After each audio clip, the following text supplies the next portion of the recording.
Hello बच्चों, आज मैं बात कर रहा हूँ क्वेश्चन नंबर 11 की। पहले क्वेश्चन समझते हैं क्या क्वेश्चन है। Uniform force 3I plus J cap Newton acts on a particle of mass 2 kg, hence the particle is displaced from position 2I plus k cap meter to position 4I plus 3j minus k cap meter. The work done by the force of the particle is. काफ़ी simple है कि आपको force दिया हुआ है F equal to दिया हुआ है 3I कैप प्लस जे कैप न्यूटन है, और R1 एक वेक्टर दिया हुआ है, फिर एक R2 वेक्टर दिया हुआ है, फिर आप इसको क्या निकालेंगे, डेल्टा R निकालेंगे, और फिर इतना करेंगे F vector work done equal to work done is equal to F vector dot delta R vector, इतना करना होगा आपको। तो जो R1 है वो है बच्चों 2I प्लस के कैप, और जो R2 है वो है 4I plus 3j cap minus के कैप। इस तरह से दिया हुआ है, तो डेल्टा R आप आसानी से निकालेंगे, R2 minus R1, R2 minus R1 करना है, तो ये हो गया 4I प्लस 3j माइनस के, फिर माइनस 2I प्लस के, इस तरह से करना है। ओके, तो अब delta R is equal to जो लिखेंगे वो क्या है, इसमें से घटाते हैं तो 4I में से 2I घट जाएगा, तो कितना बचेगा, 2I बच जाएगा। ओके, और 3j में से यहाँ पर j है ही नहीं, तो 3j ही रह जाएगा, और यहाँ पर माइनस k है और यहाँ भी माइनस k है, तो हो जाएगा माइनस 2k कैप। ओके, अब W इज इक्वल टू आपको लिखना है F vector dot delta R vector. तो क्या लिखेंगे बच्चों, F का वैल्यू कितनी है 3I plus J dot 2I plus 3j minus 2k। अब इससे इसका डॉट होगा तो 6 हो जाएगा, इसका इससे डॉट होगा तो 3 होगा। अब यहाँ पर तो k है लेकिन यहाँ k नहीं है, तो मान लेते हैं कि यहाँ पर प्लस 0k कैप है, तो कितना हो जाएगा 0, तो ये हो जाएगा 9 जूल, और ये हो गया आंसर। मतलब कि वर्क डन जो आएगा बच्चों वो आएगा आपको 9 जूल, जो आंसर सी है। अब बात करते हैं कि हम क्वेश्चन नंबर 12 की। A body moves a distance 10 meter along a straight line under the action of 5 Newton force. If the work done is 25 joule, then the angle between the force and direction of the motion of the body is। कहने का मतलब है कोई एक body है जिस पे आपने कोई फोर्स लगाया होगा, F फोर्स, जो डिस्प्लेसमेंट से कुछ एंगल है, और पार्टिकल का डिस्प्लेसमेंट कहाँ हो रहा है, इधर हो रहा है, इधर डिस्प्लेसमेंट हो रहा है इधर, और वर्क भी दिया हुआ है। ओके, तो W is equal to F होगा, D होगा और कॉस थीटा होगा। तो cos theta is equal to होगा बच्चों W, यहाँ पर होगा F और फिर क्या होगा D। तो W इज इक्वल टू क्या लिखेंगे, W इज इक्वल टू लिखेंगे 25, और F इक्वल टू लिखेंगे 5, और डिस्प्लेसमेंट लिखेंगे 10। तो ये हो गया 5 दूना 10, ये हो गया 5 25, और फिर 5 से ये 5 कटेगा, मतलब 1/2 मिलेगा। तो cos theta is equal to आपको मिल गया 1/2, cos थीटा इक्वल टू 1/2। इसका क्या मतलब हुआ, cos theta is equal to cos 60, यानी थीटा इज इक्वल टू π/3, और ये हो गया आंसर। चाहे 60 डिग्री लिख दें, theta is equal to 60 degree, तो ओवर और ऐसा लिख सकते हैं, है ना। ये थीटा है 60 डिग्री या पाई/3, जो भी अपना लिखना चाहते हैं आप लिख सकते हैं। तो यहाँ पर 60 डिग्री दिया हुआ है, हो गया। 13 नंबर क्वेश्चन पढ़ते हैं।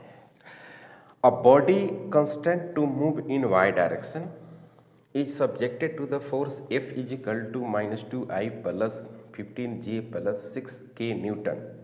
The work done by this force in moving the body through a distance 10J cap along y axis. कह रहा है कि जो डिस्प्लेसमेंट है वो सिर्फ y में ही हो रहा है और वो है 10J कैप, और जो फोर्स दिया हुआ है वो दिया हुआ आपको फोर्स है बच्चों -2I cap 2I cap plus 15J cap plus 6K cap newton. Okay, तो आपको निकालना है वर्क डन। तो W is equal to F vector और डॉट क्या होगा delta R vector -2I plus 15J plus 6K, और फिर क्या लिखेंगे बच्चों डॉट 10J कैप, है ना।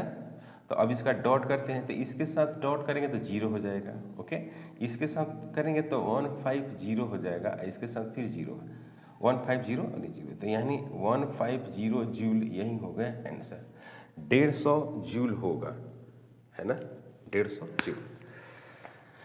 तो यही क्वेश्चन है, आप देख रहे हैं क्वेश्चन बहुत आसान क्वेश्चन है। नीट क्वालिफाई करने के लिए सबसे ज़रूरी है टोटल सिलेबस पढ़ना। अगर आप टोटल सिलेबस पढ़ लिए तो समझिए कि नीट के आप करीब आ गए। उसके बाद आप प्रैक्टिस कर लीजिए, थोड़ा प्रैक्टिस कर लीजिए, न्यूमेरिकल कर लीजिए, प्रीवियस ईयर क्वेश्चन को काफ़ी अच्छे ढंग से एट लास्ट तक आप इसको सोल्व करिए और आपको बहुत अच्छा आउटपुट मिलेगा। क्वेश्चन नंबर 14 कह रहे कि when a body moves with a constant speed along a circle, no work is done on it, no acceleration is produced on it, its velocity remains constant, no force acts on it. देखिए, अगर कोई particle है circular path में घूम रही है तो क्या क्या हो सकता है ना भाई, क्या क्या हो सकता है जरा समझिए। एक तो इसका वेलोसिटी है, तो इधर वेलोसिटी अभी फिलहाल है, फिर उसके बाद इसका वेलोसिटी इधर हो जाएगी, तो वेलोसिटी चेंज करेगी। तो क्या लिखेंगे भाई, velocity will be change, velocity will be change. दूसरी बात है कि अगर स्पीड, यानी स्पीड जिसको हम बोलते हैं मैग्नीट्यूड ऑफ वेलोसिटी, और magnitude of velocity, magnitude of velocity constant, ठीक है। एक ये बात लिख दिया मैंने कि velocity will be change, speed और मैग्नीट्यूड ऑफ वेलोसिटी कांस्टेंट, तो 80 कितना हो जाएगा, 80 टेंजेंशियल एक्सेलरेशन क्या हो जाएगा 0 हो जाएगा, तो F टेंजेंशियल क्या होगा 0। 80 जब 0 होगा तो F टेंजेंशियल भी क्या हो जाएगा 0 हो जाएगा। समझ में आया बात। तो जब 80 0 होगा तो टेंजेंशियल फोर्स 0 हो जाएगा, तो work done by the tangential force 0 हो जाएगा। तीसरी बात, सेंट्रीपिटल एक्सेलरेशन होगा इसके पास, सेंट्रीपिटल एक्सेलरेशन इसके पास होगा, मतलब कि AC is equal to V² divided by कितना R। AC is equal to centripetal acceleration, मतलब कि AC is equal to V² R होगा। इसके सेंटर के तरफ हमेशा AC लगेगा, तो डिस्प्लेसमेंट इसका किधर होगा, एलोंग द टेंजेंट होगा, जब चलेगी तो डिस्प्लेसमेंट इधर होगा, और AC सेंटर तरफ लग रहा है, तो ये हो गया 90। तो जो वर्क डन होगा, work done due to AC, वो भी क्या होगा 0 हो जाएगा, 90 है। तो कहने का मेरा मतलब ये हुआ net force act on it, कह रहा है कि इस पर नेट जो है फोर्स एक्ट करेगा। तो इसमें एक और बात है कि FC जो होगा वो कितना हो जाएगा mv²/r हो जाएगा। तो इसका ऑप्शन जो है वो A सही है, ऑप्शन A सबसे अच्छा है, नो वर्क डन होगा, no work done. Work done नहीं होगा। क्लियर है? Question number 15। क्वेश्चन नंबर 15 है, a particle of mass 5 m at rest suddenly breaks and it is on into 3 fragments, full stop. 2 fragments of the mass m each are mutually perpendicular direction of speed v. The kinetic energy released during the process. देखिए, सबसे पहली बात यह है कि यहाँ पर 5m का ब्लॉक है और ये रेस्ट में है। अब कह रहा है कि एक इधर टूट के चला गया टुकड़ा v से और एक इधर चला गया टुकड़ा m v से। तो आपको पता है ना कि इसमें एक्सटर्नल फोर्स क्या है बच्चों? 0 है। तो P जो इनिशियल होगा वो P फाइनल के बराबर होगा, ये पता है आपको। तो P इनिशियल रेस्ट में है तो 0 हो जाएगा। और दूसरा क्या है? दूसरा है कि एक इधर जा रहा है, एक इधर जा रहा है ना? तो क्या होगा कि रिमेनिंग पार्ट्स इसके जस्ट अपोजिट में जाएगा। तो P इनिशियल मतलब कि m v i cap plus m into v j cap, ठीक है ना? अब प्लस रिमेनिंग का हमको पता नहीं, तो रिमेनिंग कितना है आपको? 3m और v1 मान लेते हैं। तो इसको अगर आप सोल्व करेंगे तो जस्ट इसका अपोजिट में जा रहा है, तो ये कितना हो जाएगा? m v i cap plus m v j cap is equal to 3m minus v1। इसका क्या मतलब हुआ? इसका मतलब हुआ कि जस्ट इसके अपोजिट में आ रहा है, यानी इसको आप सोल्व करेंगे तो m इंटू वी इसका square plus m into V इसका स्क्वायर, दोनों परपेंडिकुलर है, अंडर रूट, यहाँ पर क्या हो जाएगा? 3m और v1 आ जाएगा, v1 आ जाएगा। तो ये हो जाएगा क्या? m into V root under 2 is equal to 3m into v1। ऐसे m से m कट गया तो v1 इज इक्वल टू आ गया 3 रूट अंडर 2। अब हमको निकालना है total kinetic energy, total kinetic energy. तो इस ब्लॉक का काइनेटिक एनर्जी कितना होगा? m है, अभी से भाग रहा है, तो ये कितना हो जाएगा? 1/2 mv²। फिर इसका काइनेटिक एनर्जी कितना होगा? 1/2 इंटू m इंटू वी का स्क्वायर। फिर इसका कितना होगा? P1 का, तो P1 तो होता 3m ना है, तो 1/2 3m इंटू v1 का स्क्वायर, मतलब कि v डिवाइडेड बटे 3 रूट अंडर 2 इसका स्क्वायर, ऐसा है। तो यहाँ पर कितना हो जाएगा? 1/2 mv², 1/2 mv²। तो ये हो जाएगा, आपको सोल्व करेंगे तो mv²। अब प्लस 1/2 अब फिर क्या होगा? 3m होगा, और यहाँ पर क्या होगा? v का स्क्वायर डिवाइडेड बटे 9 इंटू कितना होगा? 2 होगा। तो ये और ये कैंसिल, फिर ये और ये कैंसिल। तो यहाँ पर क्या हो जाएगा? mv² प्लस mv²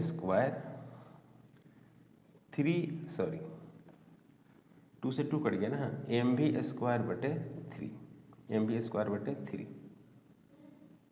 इसको सोल्व करेंगे तो क्या मिलेगा? 4/3 mv² आंसर। ये काफ़ी अच्छा सवाल है, क्वेश्चन काफ़ी अच्छा है। तो आंसर होगा 4/3 mv², जो ऑप्शन डी है। काफ़ी अच्छा क्वेश्चन है। ओके, अब बात करते हैं क्या? Question number 16 same to same है, क्वेश्चन नंबर 16 भी सेम है। A body of mass 4m is lying on xy plane at rest. It suddenly explodes into 3 pieces. 2 pieces of each of the mass small m moves perpendicular to each other with equal speeds v. The total kinetic energy generated due to explosion is. पहला बात यहाँ पर ये है कि इधर कह रहा है कि y है, क्लियर, यहाँ कह रहा है कि x है, और यहाँ पर जो मास रखा हुआ है वो है 4m। तो एक टुकड़ा इधर जा रहा है v वेलोसिटी से, एक टुकड़ा इधर जा रहा है v वेलोसिटी से, तो रिमेनिंग कहाँ आएगा? इधर ना आएगा, अभी हम लोग पढ़ चुके हैं। तो ये हो गया 2m, m और m हट गया तो 2m बच गया, यहाँ पर हो गया v1। तो डायरेक्ट इसी तरह से करेंगे ना, f एक्सटर्नल क्या है? f एक्सटर्नल 0 होता है, तो p इनिशियल बराबर क्या होता है? p फाइनल होता है। तो p इनिशियल कितना है? 0 रेस्ट में है, और यहाँ पर क्या होगा? m v i plus m v M भी जे प्लस 2m v1, सही है। तो सेम उसी तरह से कैलकुलेट करेंगे तो एम भी आई प्लस एम भी जे is equal to 3m minus v1 का मतलब यहाँ पर हो गया कि अपोजिट में इसके जा रही है, रिजल्टेंट हो गया नहीं है, पी आर हो गया। तो इसका पी आर इसको हम बोलेंगे, इसको क्या बोलेंगे, इसको पी आर कैलकुलेट करते हैं। तो एम इंटू भी इसका square perpendicular vector, M into भी इसका स्क्वायर परपेंडिकुलर वेक्टर, ऐसे हो गया इजिकल टू 2m और माइनस v1। अब इसको क्या कर देना है कि इसको सोल्व करके इसको मॉड ले लेना है। अब इसका मैग्नीट्यूड हो गया तो इसको भी मॉड ले लेते हैं, ओके। तो m इंटू भी √2 is equal to 2m into v1, ऐसे तो m और m कट जाएगा तो v1 इजिकल टू होगा v/2 √2। आपको निकालना है काइनेटिक एनर्जी, तो पहला 2 का निकालिए, 1/2 m v का स्क्वायर प्लस 1/2 m v का स्क्वायर प्लस 1/2 2m मास बच गया 2m इंटू v1 का स्क्वायर, और v1 कितना है v का स्क्वायर डिवाइडेड बटे 4 √अंडर कितना 2। तो √2 का स्क्वायर करेंगे तो कितना हो जाएगा 2 होगा। चलिए तो इससे ये कैंसिल हो जाएगा, ओके, यहाँ से ये कैंसिल हो जाएगा, ओके। तो यहाँ पर हो जाएगा क्या एम भी का स्क्वायर, इसको जोड़ेंगे तो अब प्लस एम भी का स्क्वायर डिवाइडेड बटे 2, तो ये हो जाएगा 3/2 एम भी का स्क्वायर, और ये हो गया आपका आंसर। इसमें कोई डाउट, इसमें कोई डाउट नहीं है, है ना। सेम क्वेश्चन है ना, ये वाली क्वेश्चन और ये वाली क्वेश्चन बिल्कुल सेम है। यहाँ पर 5m है, यहाँ पर 4m है, और कोई अंतर इसमें नहीं है।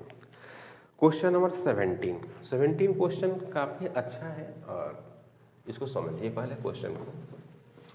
कहता है कि किसी पाइप से, है ना, पर यूनिट लेंथ मास निकल रहा है, मतलब कि dm/dl दिया हुआ है।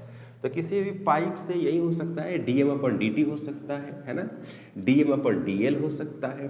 मतलब किस रेट से मास निकल रहा है, वो लेंथ के हिसाब से मास निकल रहा है या टाइम के हिसाब से निकल रहा है, वो किसके हिसाब से निकल रहा है, इसकी आप बात करना है। क्लियर है। तो अब हम क्या कर रहे हैं, क्वेश्चन पहले पढ़ते हैं 17 number. An engine pump water continuously through hose। होस मतलब है वह पाइप का क्रॉस सेक्शनल की बात कर रहा है। वाटर लिफ्ट्स द होस विथ द वेलोसिटी v, यानी speed of water, speed of water जो है वो दिया हुआ है बच्चों v। And m is the mass per unit length of the water jet, और m जो है m वो मास पर यूनिट लेंथ है। m जो है मास पर यूनिट लेंथ है, मतलब स्मॉल जो m है वो एक्चुअली dm/dl दे रखा है।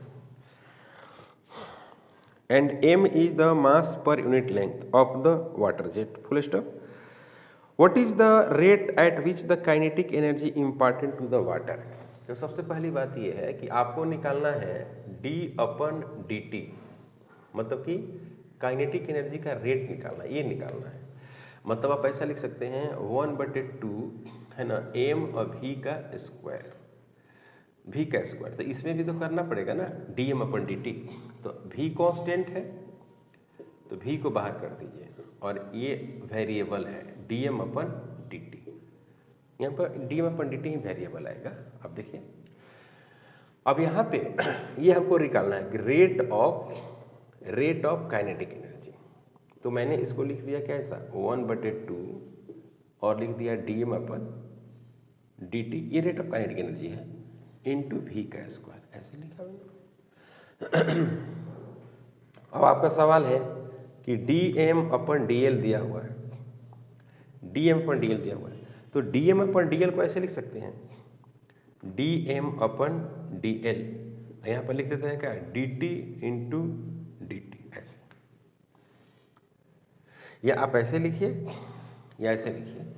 dm/dt को रिप्लेसमेंट करना है, dm/dt को, तो dm/dt इसको ऐसे लिख सकते हैं dm/dt और यहाँ पर dl फिर और dl, ऐसे लिख सकते हैं। तो इसको आप क्या लिख सकते हैं, इसको लिखेंगे dm अपन dl, एक लिख देंगे, और दूसरा लिखेंगे dl अपन dt। तो यहाँ पर क्या लिखेंगे, यहाँ पर क्या लिखेंगे, स्मॉल m दिया हुआ है, स्मॉल m dl मट डी, ई हो गया आपको dl अपन dt, क्या हो गया, v हो गया।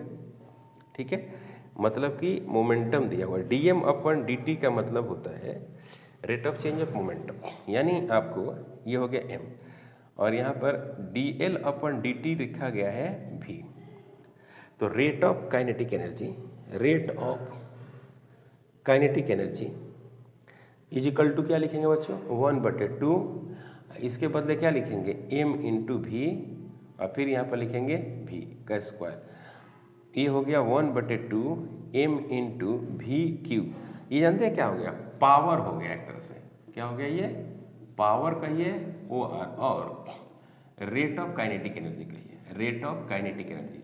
जब आपको हम फ्लूइड मैकेनिक्स का, जब रेट ऑफ काइनेटिक एनर्जी,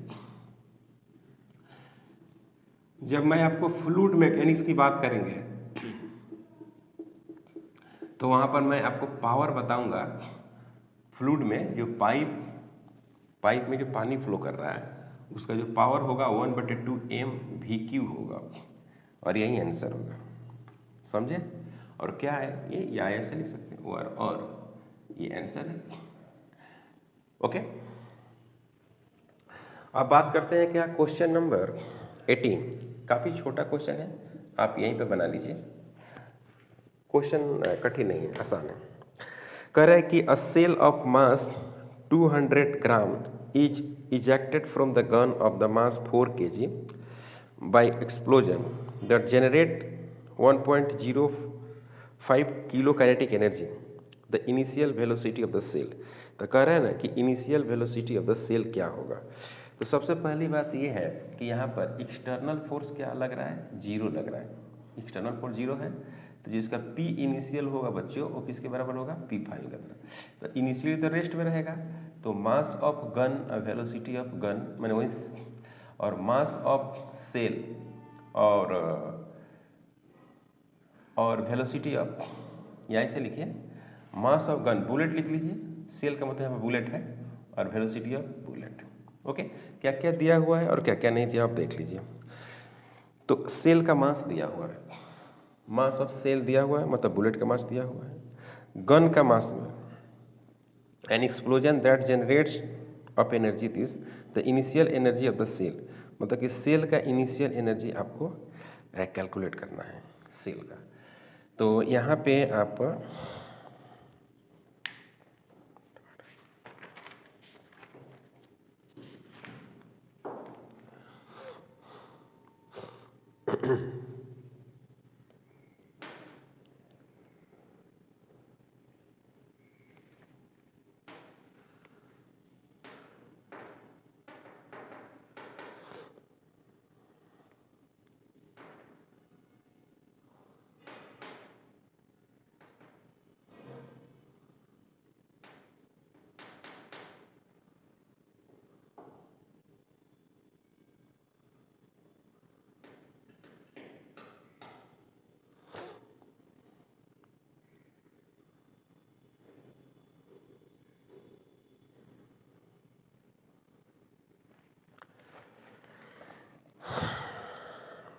आपको निकालना क्या है, सेल का वेलोसिटी निकालना है, मतलब कि बुलेट का। इसी को हमने सेल लिख देते हैं, है ना, इसी को सेल लिख देते हैं। सेल का मतलब होता है बुलेट, है ना भाई, सेल का मतलब बुलेट, सेल ही लिख लीजिए, कोई प्रॉब्लम नहीं है यहाँ पर, सेल और सेल। तो इसका निकालना है, तो आप आराम से ऐसे लिख सकते हैं, भी shell M gun, velocity of gun, और डिवाइडेड बेटे, सॉरी आपको निकालना है सेल का। तो इलिमिनेट किसको करें, इलिमिनेट कर दें हम गन का वेलोसिटी को, है ना। तो भी gun is equal to M shell, भी सेल डिवाइडेड बेटे एम गन माइनस, हो गया। अब क्या करना है कि पूरे जो काइनेटिक एनर्जी है उस सिस्टम का लिखिएगा। तो क्या लिखिएगा आप, kinetic energy of system is equal to 1/2 M gun, velocity of gun इसका स्क्वायर, प्लस 1/2 एम सेल और वेलोसिटी ऑफ सेल इसका स्क्वायर। तो यहाँ पर गन है, तो गन का वेलोसिटी आप लिखिएगा तो आपको क्या मिलने वाला है, देख लीजिए। यहाँ पे वेलोसिटी ऑफ गन लिखना है, तो एम गन है, ठीक है। तो यहाँ पर लिखिएगा 1/2, ध्यान दीजिएगा। यहाँ पर हो गया एम गन, क्लियर है। इसको स्क्वायर करेंगे तो क्या होगा, एम सेल का स्क्वायर भी सेल का स्क्वायर और डिवाइडेड बटे एम गन इसका भी स्क्वायर अब प्लस 1/2 एम सेल भी सेल इसका स्क्वायर। एक यहाँ से कट जाएगा, ओके। तो क्या बचेगा क्या बच जाएगा, है ना, ये देखना है।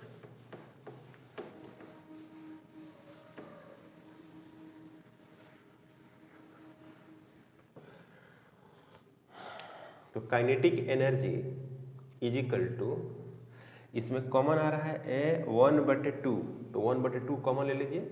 फिर भी सेल का स्क्वायर कॉमन आ रहा है, ये भी कॉमन ले लीजिए। और एम एस भी कॉमन है, एम एस भी कॉमन ले लीजिए, सेल का मास। और बच जाएगा आपके पास एम गन डिवाइडेड बटे एम सेल बच जाएगा अब प्लस 1, ये बचेगा। हाँ, यही बचेगा, बाकी सब तो कॉमन हो गया। अब ये दिया हुआ है, ये बच्चों आपको दिया हुआ है 1.05 किलो जूल, तो 10⁻3। यहाँ पर लिखेंगे 1/2, यहाँ पर हो गया मास ऑफ सेल 200 ग्राम है, तो 10⁻- कितना होगा, 3 हो जाएगा। और यहाँ पर सेल है तो 200 × 10⁻³ डिवाइडेड बटे 4 + 1, तो ये कट जाएगा, यहाँ से 2 है ना, तो ये कट गया, ओके। तो यहाँ आ गया 1.05 10⁻³ इज इक्वल टू VS का स्क्वायर इंटू 0.1, क्लियर। यहाँ पर हो जाएगा आपको 0.2 डिवाइडेड बटे 4 और प्लस 1, ओके। तो यहाँ पर हो गया आपको 1.05 10⁻³ और VS इसका स्क्वायर इंटू 0.1, इसको सोल्व करिएगा तो क्या मिलेगा, 0.1 अब प्लस 2 डिवाइडेड बटे 2, ऐसा हो जाएगा।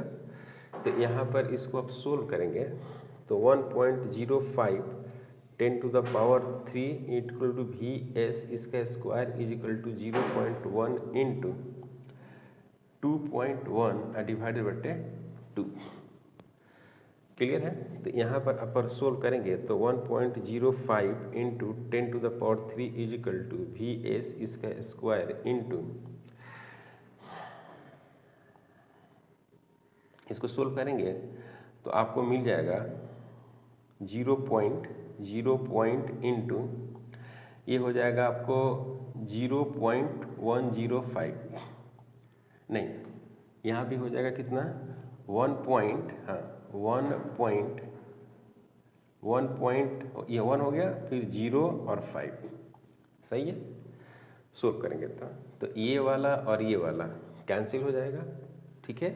तो VS जो होगा वो 10⁻³ डिवाइडेड बटे 0.1, तो VS का स्क्वायर इज इक्वल टू 10⁻⁴, तो VS is equal to 200 metre per second, ये हो गया आंसर। थोड़ा सा लेंदी था, कैलकुलेशन था इसमें ना, ज़्यादा मैथमेटिकल था, है ना, गुणा भाग है।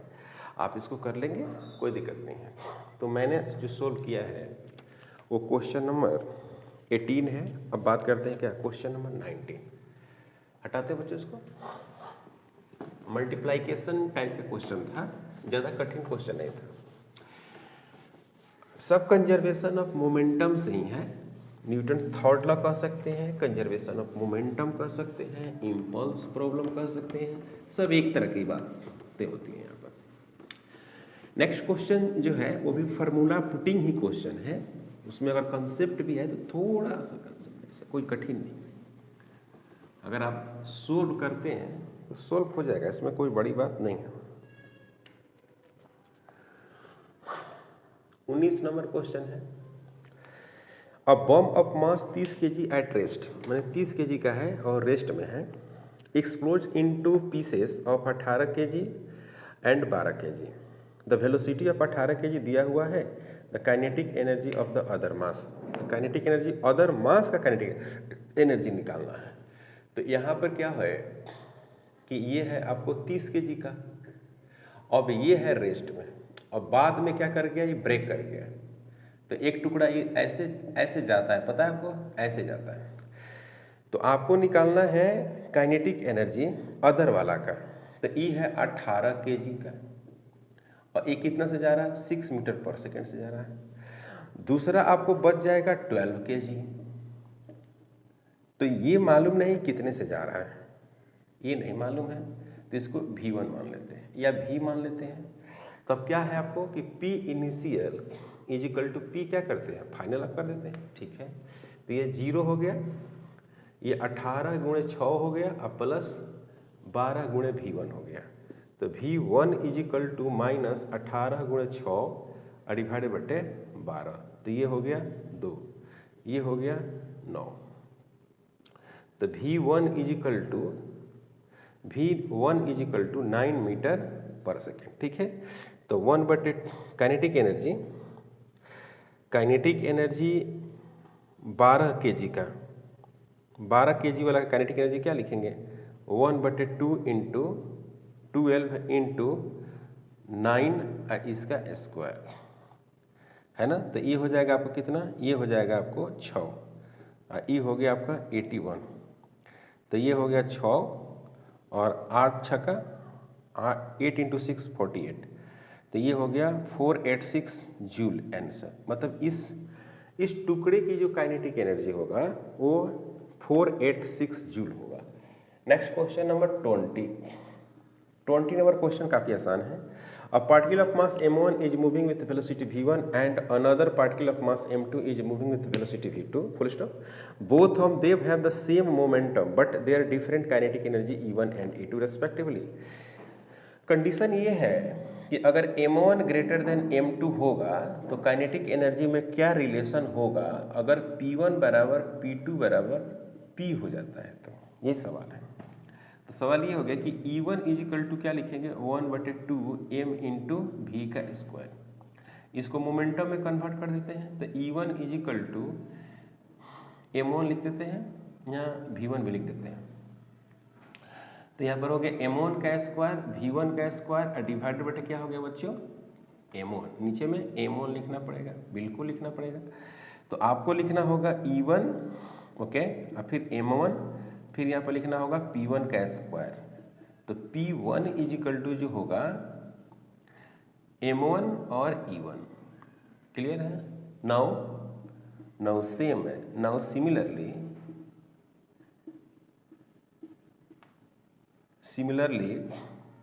P2 इज इक्वल टू क्या लिखिएगा, P2 इज इक्वल टू लिखिएगा रूट अंडर M2 और E2 का square. According to question P1 is equal to क्या है, P2, मतलब कि P1 और P2 दोनों ही बराबर है, सही है। ये क्वेश्चन कह रहा है कि जो दोनों का जो मोमेंटम है वो क्या है, सेम है। कोई डाउट नहीं।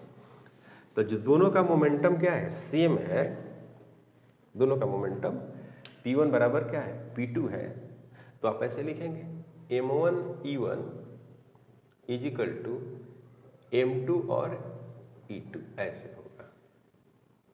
अब दोनों की तरफ से स्क्वायर रूट हटाते हैं तो M1 E1 फिर क्या होगा M2 और E2। अब सवाल ये है कि M1 जो है वो बड़ा है, तो ऐसे लिखते हैं M1 बटे M2 is equal to E2 divided बटे E1। तो M1 बड़ा है M2 से, इसका क्या मतलब हुआ कि M1 बटे M2 बड़ा होगा कौन, 1 से, मतलब ये जो क्वांटिटी है 1 से बड़ा है। तो E2 बटे E1 ग्रेटर देन 1, तो E2 ग्रेटर देन E1, माने ऐसा ऑप्शन जो होगा वही सही होगा। समझ में आ रहे बच्चों, इस तरह का जो ऑप्शन है वही आपको सही माना जाएगा। तो एक ऑप्शन है, इसमें ऑप्शन ऐसा दे दिया है, इसी को ऐसे भी लिख सकते हैं और E1 जो है वो छोटा है किससे, E2 से, तो ये वाला आंसर हो जाएगा, है कि नहीं। इसको ऐसे भी लिख देते हैं, तो यही आंसर हो गया। आंसर हो गया ए ऑप्शन है सही है। क्लियर। तो आज हमने 20 तक सोल्व कर दिया। आज का क्लास यहीं पे स्टॉप करते हैं, मिलते हैं नेक्स्ट लेक्चर में। अगर आप हमारे चैनल पर नए हैं प्लीज़ सब्सक्राइब करें, शेयर करें। Thank you.